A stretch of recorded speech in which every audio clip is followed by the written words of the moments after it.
మనసు చాలా పవర్ఫుల్. ఈ మనసుని నియంత్రించండి. ఈ మనసుని నియంత్రించాలంటే ఒకటి మంత్ర ధ్యానం. మీరు ధ్యానం చేయండి. మేము ఇస్కాన్లో మంత్ర ధ్యానం చేసుకుంటూ ఉంటాం.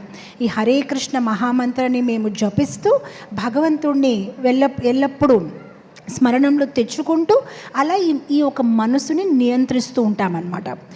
మనసుని నియంత్రించడం చాలా కష్టం. అందుగురించి మీరు గమనిస్తే మహాభారతలో ఒక కథ వస్తుంది. ఎలా అర్జున్, యుధిష్ఠిరు, పాండవాసు వీళ్ళందరికీ ద్రోణాచార్య ట్రైనింగ్ చేసినప్పుడు ఒక ప్రసిద్ధమైన కథ.